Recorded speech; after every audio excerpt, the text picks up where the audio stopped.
Hello everyone, मोहित study IQ centre में आपका स्वागत है। आज से जो है सीडीपी के जो है क्लास शुरू होती है आपकी। जिन बच्चों का जो है एग्ज़ाम अच्छा नहीं हुआ था, जिन बच्चों के एग्ज़ाम्स में अच्छे नंबर नहीं आए हैं, उनके लिए एक अच्छा मौका है कि अभी से जो है तैयारी शुरू कर दें अपनी पढ़ाई की। ठीक है, और धीरे धीरे जो है चलेंगे। हर जो है चैप्टर्स की तैयारी करेंगे। जैसे पहला आज का जो चैप्टर है वो है विकास और वृद्धि। यहाँ से हमेशा आपको 2 क्वेश्चंस जो है देखने को मिल सकते हैं और वेरी वेरी इंपॉर्टेंट टॉपिक है, इसलिए ये टॉपिक को ज़रूर से ज़रूर तैयार कर लीजिएगा। फेल होने का जो बच्चे जो है अक्सर एग्ज़ाम में जो फेल हो जाते हैं या जिनके मार्क्स अच्छे नहीं आते हैं, उसका एक ही कारण होता है कि वो ध्यान से नहीं पढ़ते। जैसा आज का जो टॉपिक है, आज का जो चैप्टर 1 है, इसी प्रकार से हम टोटल जो है 20 चैप्टर 20 दिनों में हम इस पूरी सीडीपी को तैयार कर लेंगे।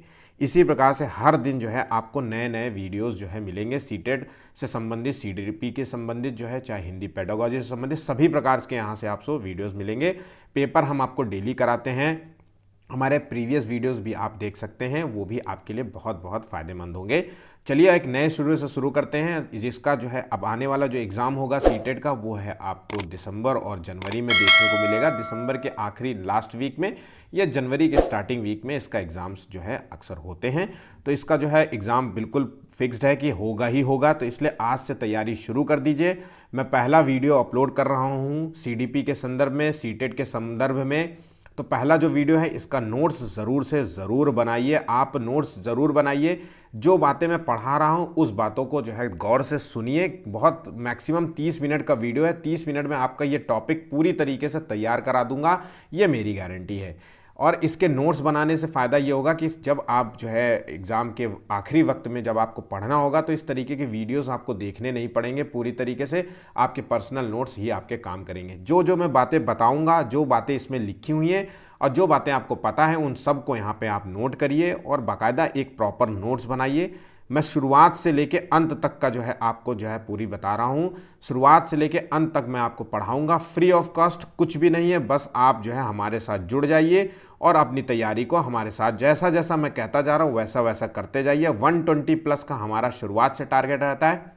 हम आपको चैप्टर्स भी कराएंगे और डेली बेसिस पे आपको पेपर्स भी कराएंगे। डेली आपको पेपर्स मिलेंगे या चैप्टर्स मिलेंगे, कोई ना कोई जो है सीडीपी से संबंधित या फिर सीटेट से संबंधित कोई ना कोई आपको जो है वीडियोस मिलता रहेगा। तो आइए देखते हैं आज का जो टॉपिक क्या है। सीडीपी के अंदर जो पहला जो सबसे इंपॉर्टेंट टॉपिक होता है वो डेवलपमेंट एंड ग्रोथ है, विकास और वृद्धि जिसे कहते हैं। ठीक है, आइए इसको देखते हैं क्या क्या है और जानते हैं कि विकास और वृद्धि क्या होता है। इंपॉर्टेंट है, क्वेश्चंस यहाँ से पर ज़रूर से ज़रूर पूछे जाते हैं। ठीक है, बिल्कुल भी मिस मत करिएगा। आज का जो है वीडियो का जो टारगेट है वो है 10 लाइक्स का। इस जो है आपके लिए हम इस प्रकार से डेली वीडियोस लेकर के आएंगे, तो इस मोटिवेशन हमें आप देंगे तो हम भी इसी प्रकार से आगे आपको वीडियोस प्रोवाइड करते रहेंगे हमेशा से।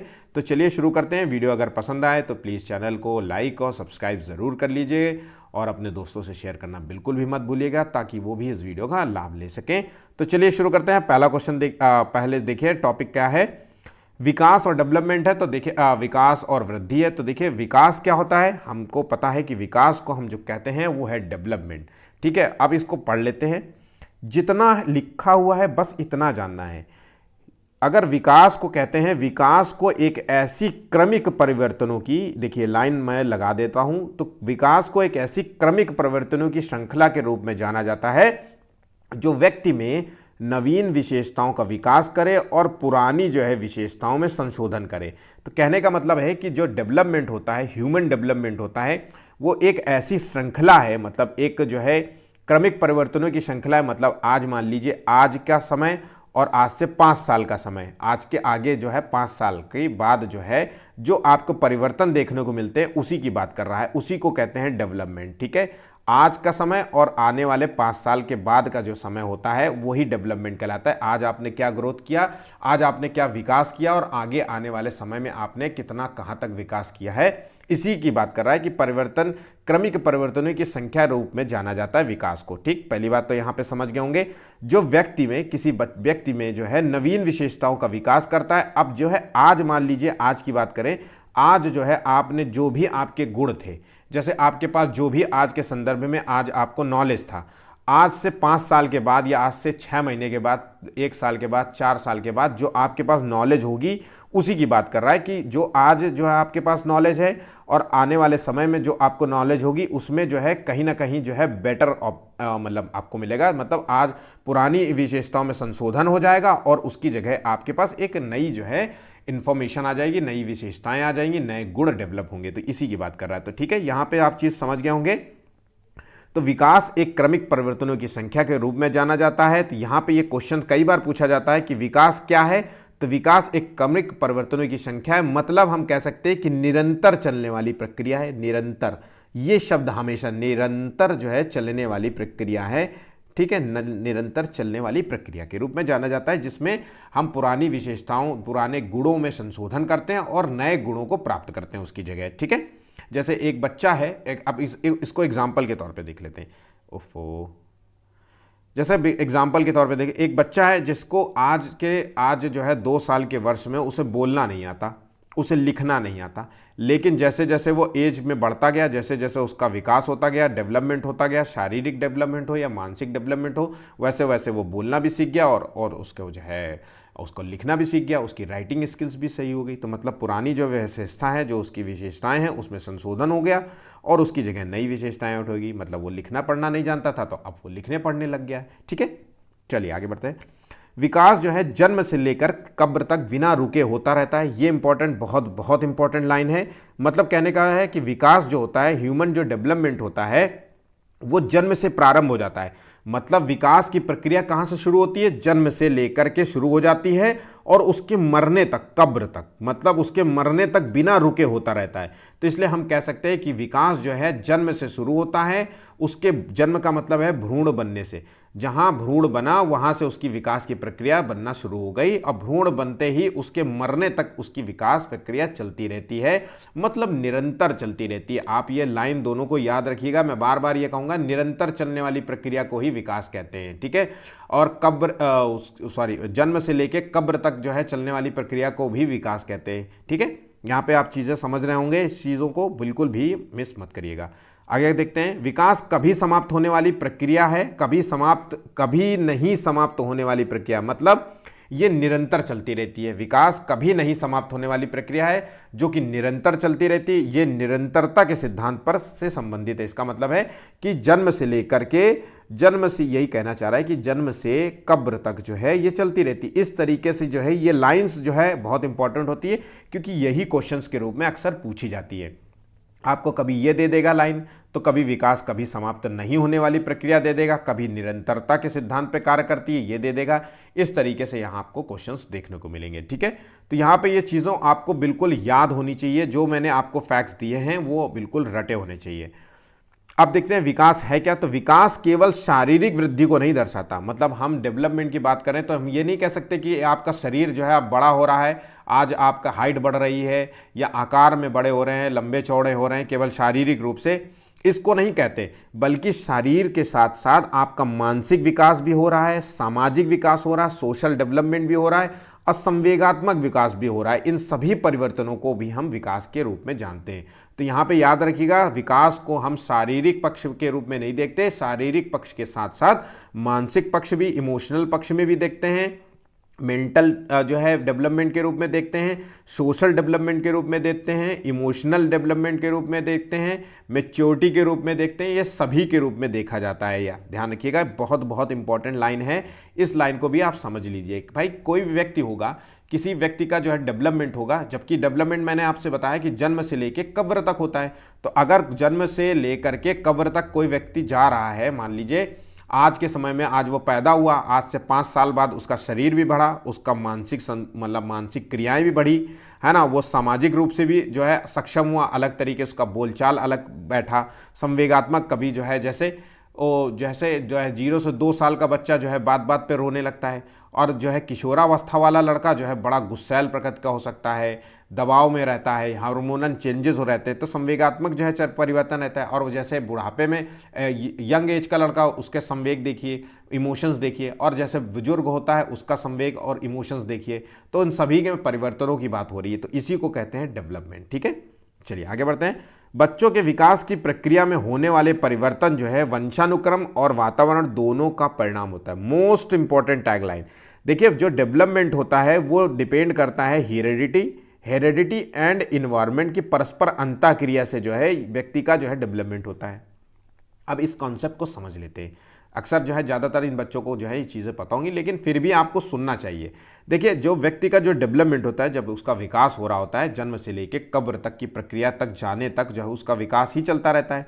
और विकास की प्रक्रिया में मतलब है शारीरिक विकास, सामाजिक विकास, सांस्कृतिक विकास, मानसिक विकास, उसके इमोशनल विकास को, सभी प्रकार के जितने भी जो है यहाँ टर्म यूज़ होते होंगे वो सभी इसमें आते हैं। तो इस संदर्भ में अगर हम बात करें कि किसी व्यक्ति की, किसी बच्चे का हेरिडिटी जिसे कहते हैं हम वंशानुक्रम, अगर वो प्रभावित है, मान लीजिए कि उसको कोई शारीरिक रूप से, उसको माता पिता से मिलने वाली कोई शारीरिक बीमारी मिली है या कोई मानसिक बीमारी मिली है, या आँख में उसको दिखता ना हो या सुनाई ना देता हो, या उसके हाथ जो है खराब हो या उसका पैर खराब हो, तो अगर उसके हेरिडिटी में कहीं ना कहीं प्रॉब्लम है, उसके वंशानुक्रम में प्रॉब्लम है, तो उस बच्चे का अगर इन्वायरमेंट कितना भी अच्छा हो, वातावरण कितना भी अच्छा हो, उसको कितना भी अच्छा माहौल देने की कोशिश की जाए, कहीं ना कहीं वो डेवलपमेंट को प्रभावित तब भी करेगा। याद रखिएगा, इनको दोनों होना बहुत ज़रूरी है परस्पर, मतलब हेरिडिटी का एक सामान्य रूप से सही होना ज़रूरी है और उसके साथ साथ एक सही इन्वायरमेंट होना चाहिए।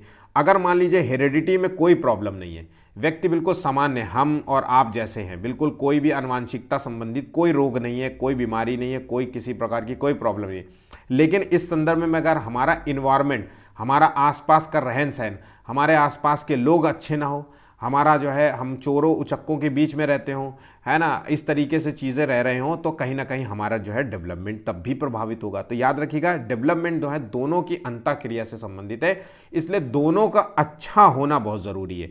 मतलब वंशानुक्रम का होना अच्छा ज़रूरी है और वातावरण, एक के अगर एक में भी कोई कमी आ जाती है, वातावरण में कोई कमी है या वंशानुक्रम में कमी है, तो बच्चे का जो है डेवलपमेंट है, विकास कहीं ना कहीं प्रभावित होगा। ठीक है, यहाँ पे समझ गए होंगे। चलिए आगे बढ़ते हैं अगले पॉइंट की ओर। देखिए, विकास में इतने ही पॉइंट हैं। अब आप समझ गए होंगे कि इससे ज़्यादा कुछ नहीं। शरीर का विकास क्या होता है, जो है जन्म से लेकर कब्र तक चलता है ना, निरंतर चलता रहता है। शारीरिक विकास के साथ साथ इसे मानसिक विकास के रूप में भी देखते हैं, संज्ञानात्मक विकास के रूप में देखते हैं, संवेगात्मक विकास के रूप में देखते हैं, फिजिकल डेवलपमेंट के रूप देखते हैं, हर प्रकार के डेवलपमेंट के रूप में इसके देखते हैं। ठीक है, ये सभी चीज़ें हैं। और ये जो प्रक्रिया होती है, जो व्यक्ति का जो डेवलपमेंट होता है, वो वंशानुक्रम और वातावरण से अंतःक्रिया से जो है बनता है। ठीक है, बच्चे का जो डेवलपमेंट होता है, इन दोनों का होना का बहुत ज़रूरी है। आगे देखते हैं वृद्धि। अब वृद्धि में ज़्यादा कुछ है नहीं, अब वृद्धि से संबंधित वैसे क्वेश्चन आते नहीं, बस आपको इतना समझना है कि जो वृद्धि है, देखिए एक बात याद रखिएगा, यहाँ पे जो डेवलपमेंट है, कई बच्चे कंफ्यूज हो जाते हैं कि डेवलपमेंट, वृद्धि क्या होती है, ह्यूमन ग्रोथ भी होती है ना, लेकिन वहाँ पे ह्यूमन जो है ग्रोथ को जो है हम ग्रोथ नहीं कहेंगे डेवलपमेंट के संदर्भ, हम यहाँ पे जो डेवलपमेंट होता है वो ह्यूमन के संदर्भ में हम देखते हैं। याद रखिएगा, ह्यूमन के संदर्भ में देखेंगे। और वृद्धि को जो है, हम वृद्धि को एक तरीके से हम समझ लीजिए एक कंपनी के रूप में देखेंगे, कि मतलब हम कह सकते हैं कंपनी की ग्रोथ क्या हो सकती है। कई बार हम ऐसे नहीं कहते अरे इस कंपनी की ग्रोथ क्या हुई है ना, साल दर साल उसकी ग्रोथ क्या होती है। ठीक है, डेवलपमेंट को हम ह्यूमन के संदर्भ में देखेंगे, दोनों चीज़ों को ध्यान रखिएगा। अब देखिए ग्रोथ क्या होता है, तो बच्चों की जो है वृद्धि को मापा जा सकता है, बच्चों की वृद्धि को मापा जा सकता है। याद रखिएगा, वृद्धि को मापा जा सकता है लेकिन डेवलपमेंट को मापा नहीं जा सकता है। ये दोनों चीज़ों को आप याद रखिए। अब देखिए, शारीरिक मानसिक वृद्धि है, मान लीजिए डेवलपमेंट में मैंने कहा था कि मानसिक वृद्धि, सामाजिक वृद्धि, संवेगात्मक वृद्धि, इन सभी को दर्शाता है। तो अब अगर किसी का मानसिक संतुलन अच्छा है या मानसिक वृद्धि, संवेग, वो बहुत इमोशनल है, वो बहुत गुस्सैल वाला है, इसको आप कैसे मापेंगे, तो इसको माप नहीं सकते, मतलब डेवलपमेंट को आप माप नहीं सकते। ठीक है, वहीं पे वृद्धि है, शारीरिक वृद्धि, यहाँ पे केवल वृद्धि को शारीरिक रूप से दर्शाते हैं। याद रखिएगा, बच्चों की वृद्धि को मापा जा सकता है, तो इसका संदर्भ है कि बच्चे के शारीरिक वृद्धि की बात हो रही है और किसी संदर्भ में बात नहीं हो रही है। वृद्धि को केवल शारीरिक रूप से कि बच्चे ने कितना ग्रोथ किया है, आज जो है उसकी हाइट क्या थी और कल उसकी हाइट क्या थी, इसको हम संदर्भ में देख सकते हैं। और इसकी एक समय के बाद रुक जाती है वृद्धि। देखिए, व्यक्ति की शारीरिक वृद्धि रुक जाती है कि नहीं। 18-19 साल का बच्चा, अब देखिए हम लोग जो है अगर 35 40 साल की उम्र के हैं, 35 साल की एज है हमारी, अगर तो अगर हम देखें तो क्या अब हमारी क्या मतलब हाइट बढ़ सकती है? नहीं बढ़ेगी, हमारी कुछ भी हाइट नहीं बढ़ेगी, तो वही एक समय के बाद रुक जाती है। लेकिन डेवलपमेंट हमेशा चलती रहती है, निरंतर चलती रहती है, जन्म से लेके कब्र तक चलती रहती है, यही बात है। तो इन दोनों को जो है डिफरेंस को याद रखिएगा। वृद्धि को जो है मात्रात्मक रूप से देखते हैं, वृद्धि को मात्रात्मक रूप से देखते हैं, यहाँ पे किस मात्रा में जो है उसकी वृद्धि हुई है। लेकिन डेवलपमेंट को हम किस रूप में देखते हैं? डेवलपमेंट को हम गुणात्मक रूप से देखते हैं। ये दोनों लाइन आप नोट कर लीजिए। विकास में होने वाले परिवर्तन जो होते हैं वो गुणात्मक होते हैं, और वृद्धि में होने वाले जो परिवर्तन होते हैं वो मात्रात्मक रूप से होते हैं। किस मात्रा में उसकी वृद्धि हुई है ये होती है, लेकिन किस गुणों की बात हो रही है वो डेवलपमेंट में देखा जाता है। यहाँ पे आप चीज़ें समझ गए होंगे, इसके अलावा आपको कुछ भी नहीं जानना है। ठीक है, बात समझ गए? चलिए आगे बढ़ते हैं अगली ओर, क्वेश्चन अगले टॉपिक की ओर। विकास के प्रकार देखिए, टाइप्स ऑफ डेवलपमेंट। कई बार आपसे पूछा जाएगा कि टाइप्स ऑफ डेवलपमेंट क्या है, इसमें कौन सा प्रकार नहीं आता है। बहुत इंपॉर्टेंट, सिंपल सा है, इंपॉर्टेंट भी है। तो विकास के जो प्रकार होते हैं वो 5 प्रकार के होते हैं विकास। एक तो कॉग्निटिव डेवलपमेंट, आपने जो है कई बार कॉग्निटिव डेवलपमेंट का नाम सुनेंगे आगे आने वाले जो है टॉपिक्स में। तो कॉग्निटिव डेवलपमेंट मतलब संज्ञानात्मक विकास, इसका संदर्भ है संज्ञानात्मक विकास का मतलब है कि मानसिक बुद्धि से समझ लीजिए, व्यक्ति का जो है मानसिक बुद्धि जो है कितना डेवलपमेंट हो रहा है और कैसा डेवलपमेंट हो रहा है उससे संदर्भ रखता है। संज्ञानात्मक विकास का मतलब है उसके मानसिक बुद्धि से, है ना, उसके इंटेलेक्चुअल लेवल से। अब फिजिकल डेवलपमेंट जो होता है वो शारीरिक विकास से संबंधित है, मतलब शरीर का जो है डेवलपमेंट किस प्रकार से हो रहा है विकास के संदर्भ में। सोशल डेवलपमेंट में सामाजिक विकास को बात करते हैं कि जैसे व्यक्ति का जो है सामाजिक विकास किस प्रकार से हो रहा है, ठीक है, इसकी बात हो रही है। इमोशनल डेवलपमेंट जिसे कहते हैं भावनात्मक विकास, और मोरल डेवलपमेंट जिसे कहते हैं नैतिक विकास। यहाँ पे आप समझ गए होंगे। चलिए आगे बढ़ते हैं। तो देखिए यहाँ पे जो संज्ञानात्मक विकास है जिसको इंटेलेक्चुअल कहते हैं, बौद्धिक विकास से संदर्भ रखता है। बच्चे का जैसे जैसे बौद्धिक ज्ञान बढ़ता जाता है उसी की बात कर रहा है, यह संज्ञानात्मक विकास कहते हैं। अब शारीरिक विकास के संदर्भ में अक्सर आपसे यहाँ पे क्वेश्चंस पूछता है, ठीक है, हमेशा केवल शारीरिक विकास पे पूछा जाता है। आपको संज्ञानात्मक विकास का मतलब पता होना चाहिए कि जो भी इंटेलेक्चुअली दिमाग से जितने भी काम हो रहे हैं, ठीक है, सोचना, बात करना, है ना, आपसे जो है इंटेलेक्चुअली जो है दिमाग लड़ाना, एक दूसरे से बातें करना, कुछ भी काम हो रहा है वो जो है संज्ञानात्मक विकास से संदर्भ। अब यहाँ पे शारीरिक विकास की हम बात करें तो शारीरिक विकास जो होता है जिसे हम इंग्लिश में बोलें तो फिजिकल डेवलपमेंट, या फिर कई बार आपको लिख के आएगा मोटर डेवलपमेंट, इसलिए याद रखिएगा मोटर डेवलपमेंट आप बिल्कुल नाम मत भूलिएगा। इंग्लिश में कुछ नाम आप ज़रूर से ज़रूर तैयार करिए। तो देखिए जो मोटर डेवलपमेंट होता है उस वो 2 प्रकार के होते हैं। यहाँ पे है ग्रॉस मोटर स्किल्स या ग्रॉस मोटर डेवलपमेंट कह सकते हैं, या फाइन, दूसरा जो है वो फाइन मोटर डेवलपमेंट होता है या फाइन मोटर स्किल्स कह सकते हैं। अब ये पॉइंट आप बिल्कुल याद कर लीजिए। ग्रॉस मोटर स्किल्स क्या होता है? शरीर की बड़ी मसल्स का प्रयोग, यहाँ पे सिर्फ एक लाइन दी हुई है, शरीर की बड़ी मसल्स। ग्रॉस मोटर स्किल का मतलब होता है कि जब डेवलपमेंट होता है व्यक्ति का तो उसमें जो है शरीर की कुछ छोटी मसल्स होती हैं और कुछ बड़ी मसल्स होती हैं। तो बड़ी मसल्स का जब बच्चा प्रयोग करता है तो उसे कहते हैं ग्रॉस मोटर स्किल्स। क्वेश्चन आपसे पूछता जाता है कि किसी बच्चे ने अपने हाथ से एक बॉल फेंक दी, तो इसमें बच्चे ने किस मोटर स्किल्स का प्रयोग किया? ये आपको एक सिंपल सा क्वेश्चन। अब बच्चे ने अपने हाथ से एक बॉल फेंकी, तो बॉल जब फेंकेगा तो हाथ का मूवमेंट होगा, कंधे का मूवमेंट होता, उसके जो है हाथ का जो है एक तरीके से घुमाव का मूवमेंट होगा, है ना, पूरा शरीर जो है उसका एक ना कहीं एक्टिव हो जाएगा। तो बड़ी मसल्स का प्रयोग हो रहा है, पूरी की पूरी हाथ का हाथ प्रयोग हो रहा है, उसके पैर भी प्रयोग हो, तो ये होती है बड़ी मसल। इसी को कहते हैं ग्रॉस मोटर स्किल्स। हाथ चलाना, खड़े होना, बच्चे खड़े हो जाते हैं ना पैर से, एकदम से सीढ़ियों पे चढ़ने लगते हैं, दौड़ने लगते हैं, ये सब होता है, इसके अंतर्गत आता है। तो याद रखिएगा जहां जहां आपको बड़ी मसल्स प्रयोग हो, ठीक है। अब आप दूसरा पॉइंट देख लीजिए, उसे आप खुद ही समझ जाएंगे। फाइन मोटर स्किल्स क्या होता है? जहां शरीर की छोटी मसल्स का प्रयोग हो। छोटी मसल्स का मतलब किसी शरीर की उंगली का प्रयोग करना, उंगली चलाना, आंखें घुमाना, जीभ और होंठों का प्रयोग करना, है ना, या फिर भौंहों का प्रयोग करना, इस तरीके इशारे करना, तो ये छोटी मसल्स हो गई ना। और वहाँ पे पूरा का पूरा हाथ घुमाना, पैर घुमाना, कमर घुमाना, है ना, पूरा पूरा मुंडी घुमा देना, तो इस तरीके के जो है इसे कहते हैं ग्रॉस मोटर स्किल्स। यहाँ पे चीज़ें समझ गए होंगे। चलिए आगे पॉइंट पे देखते हैं क्या है, विकास के सिद्धांत क्या होते हैं। ठीक, अब विकास के जो प्रिंसिपल्स ऑफ डेवलपमेंट होते हैं वो होते क्या हैं, ये मैंने अभी आपको बता दिया है, लेकिन फिर से आप समझ लीजिए कि कॉन्सेप्ट में क्या क्या आता है ये एग्जाम्स में। तो विकास के जो सिद्धांत होते हैं, एक तो पहली बात तो समझने वाली कि विकास एक निश्चित पैटर्न पर होता है। ऐसा नहीं है कि विकास का जो है पैटर्न हमेशा बदलता रहता हो, एक निश्चित पैटर्न पे हो रहा है। पहले जन्म होगा और जन्म के साथ साथ आपका विकास होगा और एक प्रक्रिया के तहत आप आगे बढ़ते जाएंगे और उसके बाद एक वक्त आएगा कि जब आपको जो है मतलब आप कब्र पे पहुंच जाएंगे, आपकी मृत्यु हो जाएगी। तो ये एक निश्चित पैटर्न में चलता है। ऐसा नहीं है कि जो है ऊबड़ खाबड़ रास्ते पे चल रहा हो, आज विकास ऐसा चल रहा हो, एकदम से आप डेवलप कर रहे हो और फिर एकदम से ऐसा गिर गए, फिर ऐसे कर रहे हो फिर ऐसे गिर रहे हैं, ऐसे ऐसा नहीं होता। एक रेखीय चलता है, एक निश्चित पैटर्न पे चलता है, एक अपने तरीके से चलता है। ऐसा नहीं है कि बहुत स्पाइरल फॉर्म में चलता हो। ठीक है, समझ गए होंगे। बच्चों का जो है शरीर जो है शारीरिक विकास 2 दिशाओं में होता है। अब ये इंपॉर्टेंट है, एग्जाम में बहुत बहुत पूछा जाता है। यहाँ पे याद रखिएगा, जो इंपॉर्टेंट बोल रहा हूँ तो उसको याद मान के चलिए कि इंपॉर्टेंट है और अक्सर एग्जाम्स में ये पूछे ही जाएंगे। मतलब 100% वाले क्वेश्चंस रहते हैं यहाँ। तो जो शारीरिक विकास होता है, आपसे क्वेश्चन पूछ सकता है कि बच्चे का जो शारीरिक विकास होता है वो कितने प्रकार से होता है। तो वो 2 दिशाओं में होता है, पहली चीज़ ये याद रखिएगा। अब वो 2 दिशाएं कौन है, सिर पदाभिमुख या मस्तकाभिमुख ये कह सकते हैं, और दूसरा है समीप दूराभिमुख। ठीक है, जिसे कहते हैं सेफेलोकॉडल और प्रॉक्सी। इसको इंग्लिश में याद कर लीजिए, सेफेलोकॉडल, सेफेलोकोडल।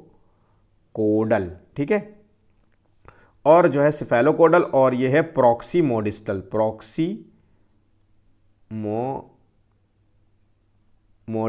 ठीक, ये चीज आप याद रखिएगा।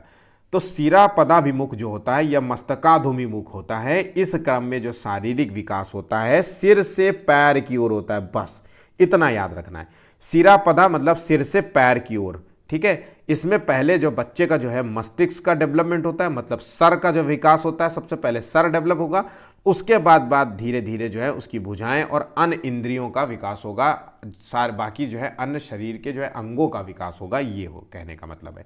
तो सिर से पैर की ओर होता है। इस जो है विकास की जो प्रक्रिया होती है वो 2 तरीके से हो रही होती है।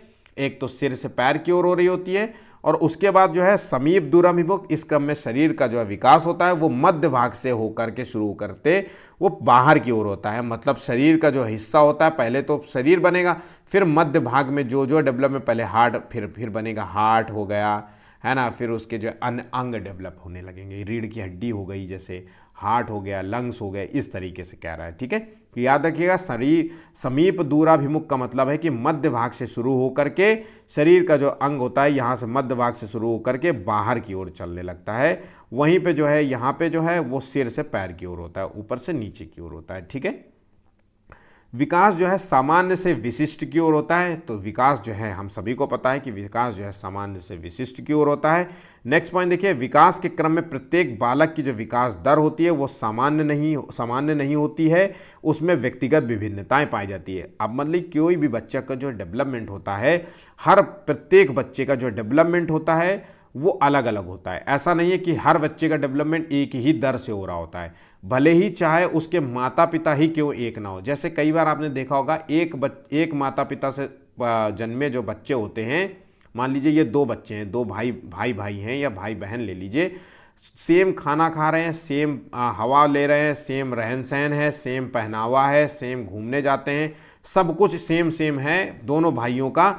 उसके बाद हो सकता है कि इस बच्चे का जो है शारीरिक विकास अच्छा हुआ हो और इस बच्चे का जो है शारीरिक विकास कमज़ोर हो गया हो, ये दुबला पतला रह गया हो, ये बहुत तगड़ा हो गया हो, या फिर उसका मानसिक विकास जो है ये इमोशनल ज़्यादा हो, ये हो सकता है दूसरा वाला क्रोध में बहुत ज़्यादा डिसीजन लेता हो या क्रोधी हो, है ना, या फिर जो है इसके जो है फिजिकल जो है स्ट्रेंथ बहुत अच्छी हो, इसकी फिजिकल स्ट्रेंथ की जगह इसकी संज्ञानात्मक विकास अच्छा हो, बौद्धिक इंटेलेक्चुअल का, तो इन सब की भिन्नताएं पाई जाती है। तो याद रखिएगा, प्रत्येक बालक का जो विकास होता है वो विकास दर समान नहीं होता, उसमें व्यक्तिगत जो है विभिन्नताएं पाई जाती हैं। यही मेरे बहुत बहुत इंपॉर्टेंट है। नेक्स्ट पॉइंट देखिए, बच्चों का जो विकास होता है सदैव जो है एक गति से नहीं होता है। याद रखिएगा, जो विकास होता है, जो डेवलपमेंट होता है वो एक गति से नहीं होता सभी का। मान लीजिए मैंने अभी ये पॉइंट समझा है कि 1-2 बच्चे हैं और दोनों बच्चों को एक ही खान पान सब कुछ रखो, उसके बाद भी सब में विभिन्नताएं पाई जाएंगी दोनों में। तो ये कह सकते हैं कि एक गति से नहीं हो रहा है। कुछ बच्चा जो है हो सकता है बहुत तेजी से हाइट बढ़ जाए और किसी की हो सकता है कि हाइट ही ना बढ़ रही हो। कोई 6 फुट का हाइट का हो गया, कोई 5 फुट 5 इंच का नहीं हो पा रहा है।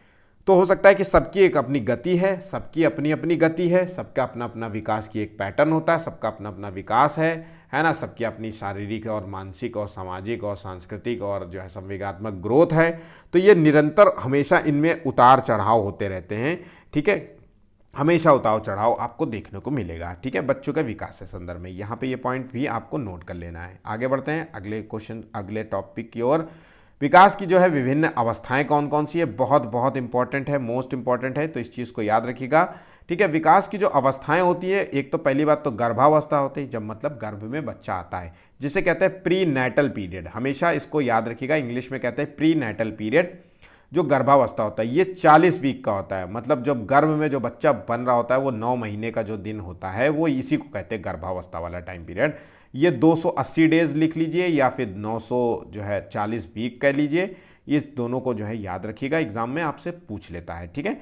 उसके बाद की जो अवस्था कहते हैं उसे कहते हैं शैशवावस्था, जिसे कहते हैं इन्फेंसी टाइम पीरियड कहते हैं। अब ये टाइम पीरियड होता है 0 से 2 वर्ष के लिए होता है, ठीक है, मतलब जब बच्चा जन्मता है, आमतौर पे 0 क्या कह सकते हैं, 1 वर्ष कह सकते हैं, भाई बच्चा जो है पैदा हुआ उसके बाद से शुरू हो जाता है ये, मतलब 0 ही ले लीजिए, तो इसी को कहते हैं शैशवावस्था पीरियड। आगे हम इसके बारे में जानेंगे। पूर्व बाल्यावस्था जिसे कहते हैं अर्ली चाइल्डहुड, इस क्रम को बिल्कुल याद कर लीजिए, ये क्रम बिल्कुल मत भूलिएगा और ये समय बिल्कुल मत भूलिएगा, ये ईयर भी याद रखना होगा आपको। पूर्व बाल्यावस्था जिसे कहते हैं हम अर्ली चाइल्डहुड, और ये अवस्था होती है 2 से 6 वर्ष की। नेक्स्ट अवस्था आती है उत्तर बाल्यावस्था जिसे कहते हैं लेटर चाइल्डहुड, ये अवस्था आती है 6 से 12 वर्ष की। 5वीं अवस्था होती है जिसे कहते हैं किशोरावस्था, और ये अवस्था होती है एडोलेसेंस, जो कि एज होती है 13 से 19 साल, ठीक है। इसको आगे पीछे एक एक साल कर सकते हैं, 13 से 19 हो सकता है या 12 से 19 हो सकता है या 12 से 18 हो सकता है, पर ऐसा नहीं है कि 11 से जो है 17 हो जाए, इस तरीके से नहीं किया जाएगा। बहुत रेयर से रेयर केस में 13 से 19 ले लीजिए या 12 से 19 ले लीजिए या 12 से 18 ले लीजिए या 13 से 18 लीजिए, ऐसे कुछ हो सकता है, ठीक है। और किशोरावस्था के बाद जो एज आती है वो जिसे कहते हैं हम एडल्टहुड, ठीक है, जवान हो जाते हैं ना हम, वो वाली एज है जैसे कहते हैं। ये 19 के बाद जो अवस्था होती है आमतौर पे 20 से जो है 35-40 तक की जो एडल्टहुड एज वाली होती है। फिर आते हैं हम 35-40 की उम्र में, जब हम पड़ाव रखते हैं 45 की उम्र में, तो वो ओल्ड एज होती है। ओल्ड एज मतलब वो आमतौर पे 60 प्लस वाली एज होती है ना, तो आप इसे 55 प्लस रख लीजिए। यहाँ पे ये 2 से आपको क्वेश्चंस नहीं देखने को मिलेंगे, किशोरावस्था तक जो है आपको क्वेश्चंस मिलेंगे, बस केवल एडल्टहुड और ओल्ड एज का यहाँ पे सीडीपी में कोई लेना देना नहीं है, ठीक है। पर आपको पता होना चाहिए कि एडल्टहुड कहते क्या है और ओल्ड एज का मतलब क्या है, ठीक है। चलिए आगे बढ़ते हैं। शैशवावस्था, जो कि मैंने आपको पहले बताया था कि शैशवावस्था वाली जो एज होती है उसको क्या कहते हैं, तो यहाँ से आप देख लेते हैं। शैशवावस्था जो कि 0 से 2 वर्ष की अवस्था होती है, इसमें इस अवस्था को जो है समायोजन की अवस्था भी कहा जाता है। इस अवस्था को समायोजन की अवस्था कहा जाता है, क्योंकि इस वर्ष में जो बच्चे जन्म लेते हैं, इसके बाद इनका जो विकास होता है वो तेजी से होता है, याद रखिएगा तेजी से होता है। और इस एज को हम प्ले एज भी कहते हैं, खेलने के अलावा इनका और कोई काम नहीं होता, ठीक है। इनके सेंसेस बहुत तेज होते हैं, याद रखिएगा इस अवस्था में, इस शैशवावस्था में इनके सेंसेस जो होते हैं, सेंस बहुत तेज होती है, इनकी सूंघने की, इनकी जो है स्पर्श करने की क्षमता। जैसे आप देखिए कई बच्चा अगर सो रहा हो, ठीक है, आप सोचिएगा अगर बच्चा सो रहा हो और उसको जैसे आप छुएंगे, आप देखिए एक बार जो है उसका हाथ छूने का प्रयास करिए, वो चौंक जाएगा। तो इनके जो सेंसर्स होते हैं वो बहुत तेजी से काम करते हैं, याद रखिएगा, ठीक है। चलिए आगे बढ़ते हैं। पूर्व बाल्यावस्था जिसे कहते हैं अर्ली चाइल्डहुड। अब अर्ली चाइल्डहुड में क्या होता है, इस अवस्था में जो शारीरिक और मानसिक विकास की दृष्टि से बहुत महत्वपूर्ण होता है ये एज, और इस स्टेज को हम टॉय एज कहते हैं, क्योंकि बच्चा जो है खिलौने से बहुत खेलता है इस एज में, ठीक है। और बच्चा बहुत जिज्ञासु प्रवृत्ति का होता है, बड़ा जो है जानने की कोशिश करता है। अगर आप उससे कोई चीज़ जो है ले करके आएंगे, तो आप अगर उससे छुपाने की कोशिश करेंगे तो वो जानने की कोशिश करेगा कि ये क्या है। अब आपसे देखिए, आपसे अक्सर बच्चे आपकी गाड़ी की चाबी ले लेते होंगे, कार की चाबी आपकी ले लेते होंगे, आप ऑफिस से या बैंक कहीं से भी आते होंगे, आपके बैग में होगा तो आपके बैग में सामान ढूंढने लग जाएंगे, तो बड़ा जिज्ञासु प्रवृत्ति क्या होता है, ठीक है। ये प्री गैंग एज होता है, गैंग एज से मतलब 4-5 बच्चों का जो है ग्रुप बनाने से पहले की एज होती है। बड़े बात बात पे क्वेश्चन पूछेंगे, प्री स्कूल का एज कहलाता है। प्री स्कूल एज मतलब वो होती है, शुरू हो जाती है 3 से जो है 5 वर्ष की जो है शुरू हो जाती है। आमतौर पे बहुत कई जगह जो है 2.5 साल से भी हो जाती है। ठीक है, तो याद रखिए कि ये प्री स्कूल एज है। और यहाँ से आपको क्वेश्चन मिलता है कि टॉय एज किसे कहते हैं, प्री गैंग एज किसे कहते हैं, क्वेश्चनिंग एज किसे कहते हैं, प्री स्कूल एज किसे कहते हैं, ये आपको क्वेश्चन पूछा जाता है। ठीक है, इसको लिख लीजिए और तैयार कर लीजिएगा। उत्तर बाल्यावस्था क्या होता है, तो ये उत्तर बाल्यावस्था को गैंग एज कहते हैं। अब वो प्री स्कूल था तो ये स्कूल एज हो गया। ये ट्रबल समय हो गया, मतलब हर बात बात पे जो है कोई ना कोई मुसीबत खड़ी करते रहते हैं। कभी यहाँ पैर में चोट लग गई, कभी गिर गए, कभी किसी को धक्का दे दिया, कभी किसी को मार दिया, कभी जो है मुंह फुला के बैठ गए। इस तरीके की जो है ट्रबल सम एज कहलाती है। ये बहुत बहुत इंपॉर्टेंट है, याद रखिएगा ये इंपॉर्टेंट है क्योंकि एग्जाम्स में यहाँ से पूछा जाता है, आपको क्वेश्चंस मिलेगा ही मिलेगा। ठीक है, किशोरावस्था जिसे कहते हैं हम एडोलेसेंस एज कहते हैं, तो ये जो 13 साल से 19 साल की जो एज होती है इसकी बात कर रहे हैं। तो ये देखिए किशोरावस्था जो होती है इसमें बच्चों के अंदर जो है हार्मोन्स जो होते हैं बड़े उतार चढ़ाव वाले होते हैं। बड़े हार्मोन्स के वक्त होता है ना, हीरोइज्म वाला जो है दौर होता है इनका, हीरो बनने की चाह होती है, अपने दोस्तों के बीच में हीरो बनना चाहते हैं कि दोस्त बात बात पे अप्रिशिएट करें, है ना, सुपर हीरोज टाइप की मूवीज़ देखते हैं। ये चीज़ें आप खुद सोचिए अपने उम्र में आप क्या करते थे। तो किशोरावस्था में हम जो है शक्तिमान देखते थे खूब, है ना। आज के समय में जो है सुपर हीरोज़ इमेजिनेशन आधारित जब मूवीज़ बहुत देखते होंगे तो उनको बहुत पसंद आता होगा। हीरोइज़म जो है चरम पे रहता है कि हीरो बनती वाले काम करेंगे, बाल ऐसे कटाना है हमको, हीरोगिरी वाले बाल कटाना है, कुछ नया प्रोडक्ट आ गया अपने से तो वो भी लगाएंगे, क्रीम पाउडर भी खूब बढ़िया से लगा के जाएंगे। तो ये जो होता है हीरोपंथी वाला होता है, ताकि जो है लड़कियां उससे पट जाएं। इस तरीके से आप समझ सकते हैं कि इस उम्र में जो है क्या होता है, तो वो आप खुद ही समझ रहे होंगे। ठीक है, तो जैसे है ना हीरोइज़म का है कि कौन सी दोस्ती कर ले, इससे इस लड़के से दोस्ती हो जाए, इस लड़की से हमारी दोस्ती हो जाए। तो शारीरिक जो है मानसिक उथल पुथल का ये शिकार रहता है हमेशा। इसके अंदर शारीरिक और उत्तेजनाएं और मानसिक उत्तेजनाएं हमेशा इसके अंदर बनी रहती है किशोरावस्था में। इस अवस्था में जो बच्चा अधिक कल्पनाशील होता है, कल्पनाशील मतलब क्रिएटिव बहुत होता है। अगर आप उसको सही से डेवलप करेंगे बच्चे को इस एज में, तो बच्चा बहुत अच्छा क्रिएटिव माइंडेड होगा, है ना। कल्पनाशील इसलिए कहते हैं कि वो इमेजिनेशन वाली चीज़ें बहुत जल्दी जो है सोचता है, उसको वो बहुत अच्छी लगती है। मैंने आपको बताया कि इमेजिनेशन आधारित चीज़ें उसको पसंद आती है, मूवीज़ हो गई, है ना, ये टाइप की जो है मूवीज़ अच्छा लगता है। उसको आर्ट बनाना अच्छा लगेगा, अगर आर्ट आप बनाने के लिए देंगे तो देखिए कुछ नया ही बनाने की कोशिश करेगा। ये चीज़ें हैं।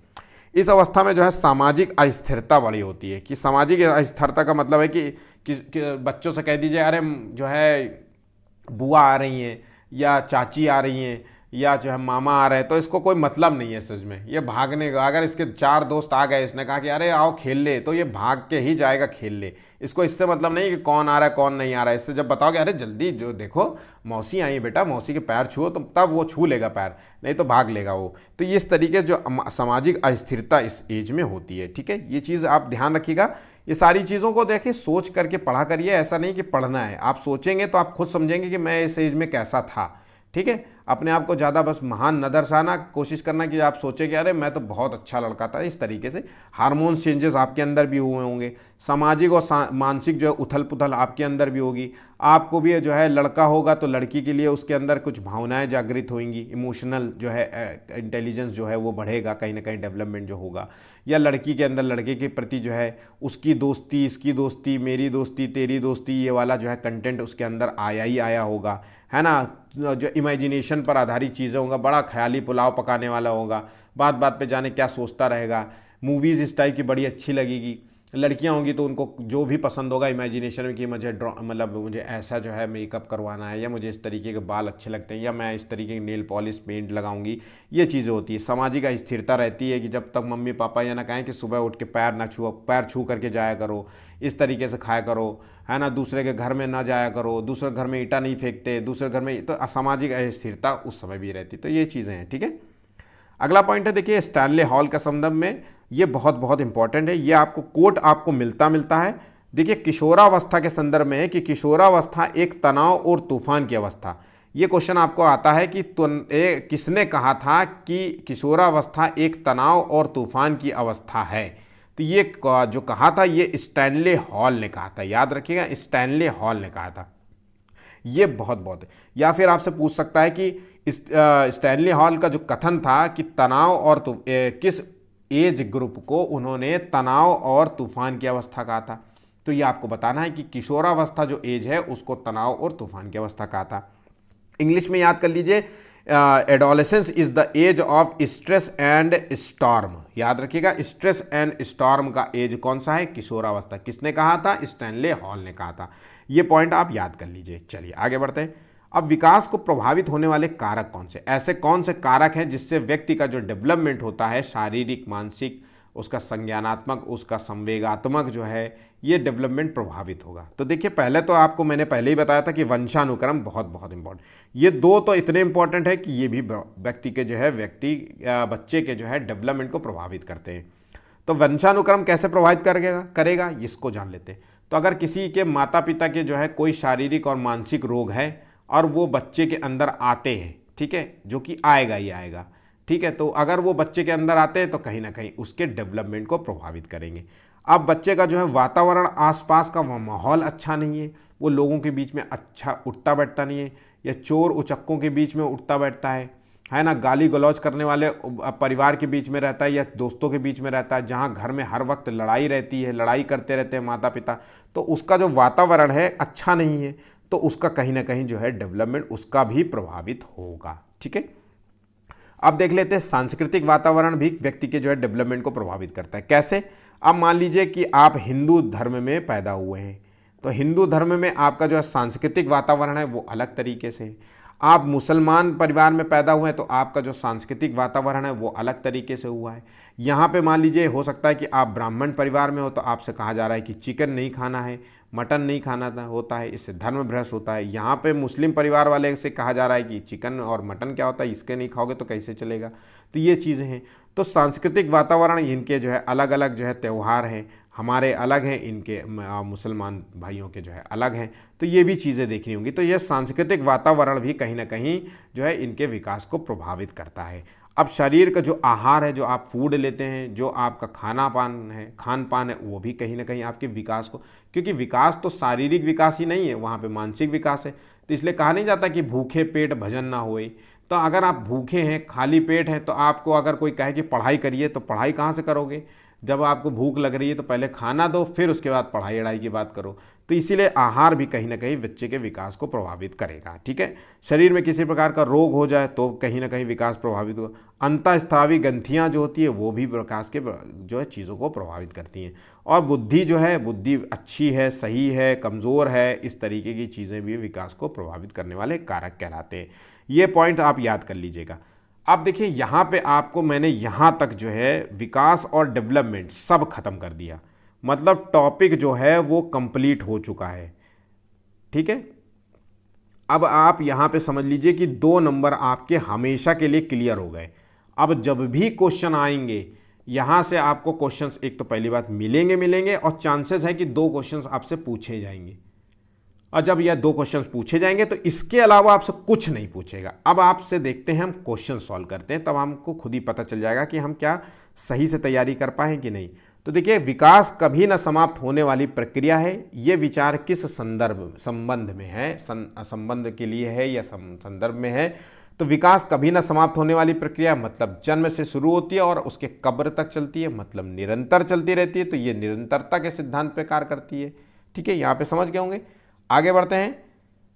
किस अवस्था को जो है खिलौने की एज कहा जाता है, मतलब टॉय एज की बात हो रही है। तो टॉय एज जो है किस एज को कहा गया? तो टॉय एज जो है ये पूर्व बाल्यावस्था की एज को कहा जाता है, जो कि 2 से 6 वर्ष की एज है। और उत्तर बाल्यावस्था क्या होता है? ये जो है 7 से 12 वर्ष की एज है, जिसमें जो है इसमें गैंग एज का जो है जिक्र किया गया है। और टॉय एज में जो है इसमें जो है क्वेश्चनिंग एज कहा गया, इसे प्री स्कूल एज कहा गया। इस जो है उम्र में जो है बच्चे का जो भाषा डेवलपमेंट होता है वो बड़ी तेजी से होता है। यहाँ पे आप चीज़ें समझ रहे होंगे। ठीक है, किशोरावस्था के बाद में आपको मैंने बताया था कि स्ट्रेस एंड स्टॉर्म की अवस्था है। Adolescence is the stress and storm अवस्था। ये किसने कहा था? तो ये स्टैनली हॉल ने कहा था। ठीक है, ये भी आपको याद रखना होगा, क्योंकि जो है बच्चे के हार्मोन्स बड़ी तेज़ी से जो है चेंजेस होते हैं, डेवलपमेंट होते हैं, तो इसलिए जो है इसे स्ट्रेस एंड स्टॉर्म की अवस्था कहा जाता है। ठीक है, चलिए आगे बढ़ते हैं। मानव विकास किन दोनों के योगदान का परिणाम है? यहाँ पे मैंने आपको बताया था कि ह्यूमन जो डेवलपमेंट होता है वो किसके परिणाम पर है, तो व्यक्ति का जो विकास होता है किससे प्रभावित होता है कहीं ना कहीं, तो वो या तो जो है यहाँ पे देखिए अभिभावक और अध्यापक का है, ये बिल्कुल गलत है। सामाजिक और सांस्कृतिक कारकों का है, तो ये बिल्कुल सही है। ऐसा नहीं है कि ये सही नहीं है, लेकिन उसकी जगह ये ऑप्शन आ गया है वंशानुक्रम और वातावरण, ये बहुत बहुत जरूरी आंसर है। अगर ये ना आए तो ये आप लॉक कर सकते हैं बी, ठीक है, क्योंकि सामाजिक रूप से व्यक्ति का विकास भी प्रभावित होगा, सांस्कृतिक कारक भी उसको प्रभावित करेंगे, लेकिन उससे ज़्यादा कहीं ना कहीं हेरिडिटी और इन्वायरमेंट का जो है प्रभावित करना बहुत बहुत इंपॉर्टेंट है। क्योंकि अगर हेरिडिटी कमज़ोर है, इन्वायरमेंट कितना भी अच्छा हो तो भी है बच्चे का डेवलपमेंट प्रभावित करेगा, और इन्वायरमेंट अच्छा है और हेरिडिटी कमज़ोर है तो भी जो है वो प्रभावित करेगा, दोनों कमज़ोर है तो प्रभावित करेगा ही करेगा डेवलपमेंट को। ठीक है, ये चीज़ें समझ गए होंगे यहाँ पे। तो यहाँ पे जो आंसर है वो है ऑप्शन सी, यहाँ पे सही है। ठीक है, मैंने पहले ही समझाया था। विकास में जो है वृद्धि से क्या तात्पर्य है? अब विकास में वृद्धि का मतलब है कि वृद्धि को कहा जाता है मात्रात्मक रूप से, है ना। आपसे मैंने पहले ही बताया था विकास के संदर्भ में जो है गुणात्मक रूप है, विकास वृद्धि को हम मात्रात्मक रूप से देखते हैं। तो यहाँ पे विकास का संदर्भ है केवल वृद्धि से मतलब है कि शारीरिक वृद्धि। तो यहाँ ज्ञान में से और वजन से और संवेग से वजन से कोई नहीं, उसकी आकार, सोच, समझ, कौशल में वृद्धि से है। यहाँ पे ऑप्शन डी बिल्कुल राइट होगा, याद रखिएगा, ऑप्शन डी बिल्कुल राइट है यहाँ पे। ठीक है, नेक्स्ट क्वेश्चन देखिए, विकास जो है शुरू होता है, तो मैंने आपसे कहा था विकास की जो प्रक्रिया कहाँ से शुरू होती है? जन्म से शुरू होती है और उसके मृत्यु तक चलती रहती है। और जन्म से क्या मतलब है कि जन्म से पहले जो है जो प्रसव पूर्ण की अवस्था होती है, जो 40 वीक चलती है या फिर 280 डेज चलते हैं, इसको कहा जाता है विकास की प्रक्रिया। वहीं से शुरू होती है जहाँ पे भ्रूण बन जाता है, और भ्रूण बनते ही जो है विकास की प्रक्रिया हमारी शुरू हो जाती है। ठीक है, नेक्स्ट क्वेश्चन देखिए, बच्चों के विकास में सिरस्थ जो है सिद्धांत के अनुसार निम्नलिखित में से कौन सा कथन सही है? तो सिरस्थ सिद्धांत मतलब सिर से पैर की ओर का सिद्धांत। ऑप्शन यहाँ पे ए होगा। सबसे पहले जो है सर डेवलप होगा, उसके बाद ही जाकर के अन्य जो है शारीरिक जो है मतलब चीज़ें जो है डेवलप करेंगी। सिरस्थ सिद्धांत को हम सिफेलोकॉडल भी कहते हैं, सिफेलोकॉडल भी कहते हैं। कॉडल ये बहुत इंपॉर्टेंट है। और जो है मध्य भाग से परिधि की ओर जाने की बात कर रहे हैं तो ये इसे कहा जाता है प्रॉक्सिमोडिस्टल। ठीक है, याद रखिएगा, बहुत बहुत इंपॉर्टेंट है ये चीज़। नेक्स्ट क्वेश्चन देखिए, विकास के जो है किस काल को अत्यधिक दबाव और तनाव का काल कहा जाता है? तो अत्यधिक दबाव और तनाव की अवस्था किशोरावस्था है, जिसे स्टैनली हॉल ने ये नाम दिया था, स्ट्रेस एंड स्टॉर्म की अवस्था है। ठीक है, बच्चों की जो है वृद्धि जो है मुख्यतः संबंधित है, तो वृद्धि से क्या संबंध में है? तो वृद्धि का संबंध है शारीरिक वृद्धि से। और डेवलपमेंट देखिए, बच्चों की जो है वृद्धि, यहाँ पे बात हो रही है ग्रोथ की, और मैंने आपको बताया था कि जब ग्रोथ बता रहा था तो ग्रोथ का मतलब है उसके शारीरिक विकास से। और अगर हम बात करें डेवलपमेंट की, ठीक है, डेवलपमेंट का मतलब है कि विकास की, तो विकास के अंतर्गत जो है उसका भावनात्मक विकास भी आएगा, नैतिक विकास भी आएगा, उसका शारीरिक विकास भी आएगा, उसका मानसिक विकास भी आएगा। लेकिन ग्रोथ के संदर्भ में केवल शारीरिक विकास है। ठीक है, चलिए अगला क्वेश्चन देखिए, किस अवस्था को तनाव और क्रोध की अवस्था कहा जाता है? तो ये भी आपको पता होगा कि किशोरावस्था कहा जाता है। क्यों कहा जाता है तनाव और क्रोध वाला? क्योंकि जो है हार्मोनल चेंजेस बहुत होते हैं, बात बात पे चिड़चिड़ाता है, इमेजिनेशन है, दोस्ती यारी वाली बहुत एज होती है, दोस्त ने बुलाया तो बात, भाई ने बोला है करने का तो करने का, ये वाली एज होती है। तो किशोरावस्था होती है 13 से 19 साल की एज है। ठीक है, और ये नाम किसने दिया था अवस्था को? तो ये स्टैनली हॉल ने दिया था, स्टैनली हॉल। ठीक है, चलिए आगे बढ़ते हैं अगले क्वेश्चन की ओर। परिपक्वता जिसे कहते हैं मैच्योरिटी का संबंध है, तो व्यक्ति मैच्योर कब होता है? जब वो शारीरिक और मानसिक रूप से डेवलप हो जाए। तो व्यक्ति तभी तो मैच्योर होगा जब उसका शरीर डेवलप हो जाए, उसका मन डेवलप हो जाए, उसका भावनात्मक रूप से डेवलप चीज़ें हो जाए, उसको सही समझ हो कि कहाँ पे रोना है और कहाँ पे हंसना है, कहाँ पे गुस्सा दिखाना है, इसी को कहते हैं मैच्योरिटी। तो जब तक मैच्योर नहीं होगा तब तक कैसे? तो मैच्योरिटी का संबंध है विकास से। क्यों विकास से संबंधित है? क्योंकि यहाँ पे शारीरिक जो है मैच्योरिटी की बात भी हो रही है। ठीक है, क्योंकि विकास में शारीरिक डेवलपमेंट भी आता है, इसमें मानसिक भी आता है, इसमें बौद्धिक भी आता है, इसमें संज्ञानात्मक भी आता है, इसमें सभी प्रकार के जो है डेवलपमेंट आ जाते हैं। ठीक है, यहाँ पे आपका ये चैप्टर जो है समाप्त होता है। चैप्टर 1 बिल्कुल क्लियर हो जाता है। यहाँ से आपको क्वेश्चंस भर भर के मिलेंगे, यकीनन आपको क्वेश्चंस यहाँ से आपको देखने को मिल जाते हैं। अगर वीडियो पसंद आया तो वीडियो को लाइक करिए। लाइक जो है 10 लाइक्स का आज का मात्र टारगेट है। आपका लाइक्स हमें मोटिवेशन देगा, हम इसी प्रकार से आपको वीडियोज़ लेकर के आते रहेंगे। और वीडियो को ज़्यादा से ज़्यादा शेयर करिए ताकि जो है दूसरे लोगों तक भी यह वीडियो पहुँच सके। और सब्सक्राइब कर लीजिएगा ताकि ये नेक्स्ट वीडियो आपके पास फिर से आसानी से पहुँच जाए। ठीक है, आज के लिए बस इतना ही है। धन्यवाद।